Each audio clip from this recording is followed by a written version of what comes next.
quarter life crisis is real. My friend told me while we were on our way home about two years ago. It was winter and it was so cold.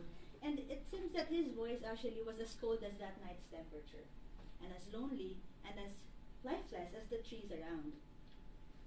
That was my first time to hear a real life confession of someone experiencing quarter life crisis. The second time was just last year at a friend's crossover party. And unexpectedly, just yesterday, I had my first time experience to hear someone experiencing quarter life crisis. So it seems so very relevant nowadays. I'm thinking that probably the fourth time or the fifth time or the next time that I will be hearing stories will come from my close friends now, or even from you, or even from myself when I write my journal. So before that happens to us, let me share with you some of the things that I've learned about quarter life crisis and from the time that I first heard it. So my first point is quarter life crisis is real. It really happens. It happened to my friends. And besides, there are lots of studies already that supports quarter life crisis. So what is it? It happens to people aging late 20s to early 30s. But actually, quarter life crisis is not a phenomenon. It is just a result of an overload of stressors. During this age, at the age of late 20s to early 30s, people tend to decide on which career to choose seriously and to stick with. This is the time when people decide to stabilize their finances. This is the time when people make sure that the relationships that they're having are for real, because they're already planning for building future families. So, and also this is the time when we hear sad news about our sickly parents or our dying grandparents. So there are lots of stressors during this time. That's why it's called quarter life crisis. It is the result of so many stressors, overload of these stressors.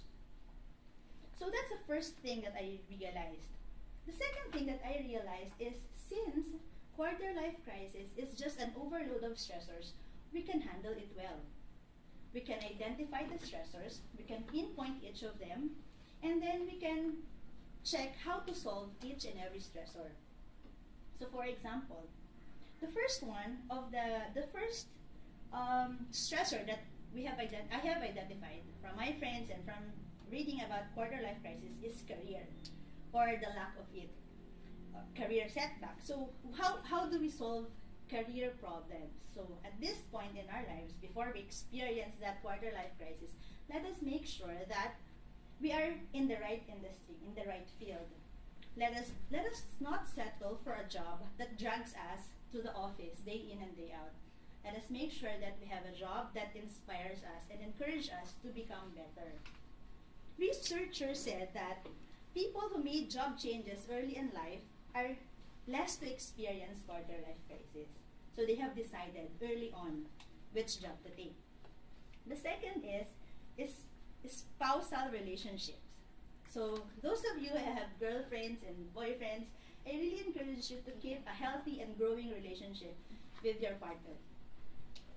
Knowing that your partner is also experiencing the same stressor.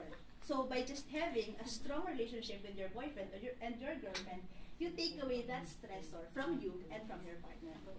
So for those who are in a bad relationship, I really encourage you to move out from that. So let go of that bad relationship.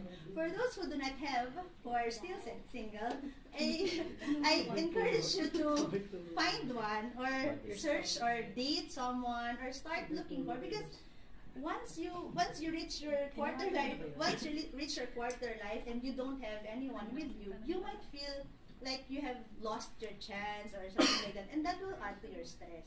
So before you reach that quarter life, make sure that you're meeting someone already. The third stressor that I have enumerated here is the financial stability, or the lack of it. It's so hard because at this point in our lives, late 20s to early 30s, we want to travel, we want to buy things. after graduation, it seems that you don't have anything at all, right? So you want to buy your you want to buy your car or your house or something like that. So it's so hard. So what you can do is I encourage you to really travel. Spend time traveling, spend money traveling because that will add to your experience. But make sure that you keep your budget in control. You make sure that you have emergency fund because I think in your happy birthday on your 30th birthday will be crossed out once you see your credit card bill like super big, right? So I really encourage that you put a balance between spending and saving. And then fourth, aging or death of parents and grandparents. During this time, we sometimes were too excited to grow up that we forget that our parents are also growing old. So at this time, I really encourage everyone to spend more time with them. I really encourage them to visit more frequently and make them feel a good life. I mean, they're growing old, so let them feel that they have a good life so that when they leave us, we have joy and peace that they have lived a life well. So, lastly, physical changes associated with aging. At this point in time, so our metabolism is already slowing down. So, eating too much without exercising will cause us stress in the future. So, by this time, I encourage you to exercise, eat healthy, and have enough sleep. So, looking good, feeling beautiful, when you're on your late 20s, you will remove that stressor. So, without the overload of those stressors, I think we can ensure ourselves that we will not have this quarter life crisis. We will have a quarter life without crisis. So, fellow Toastmasters, ponder on these things. I suggest that you discuss this with your friends or open this up with your family. Quarter life crisis is real, but it is not a phenomenon. It is an overload of stressors. So if we handle the stressors well, we will overcome it. That's it. Thank you very much, Toastmaster.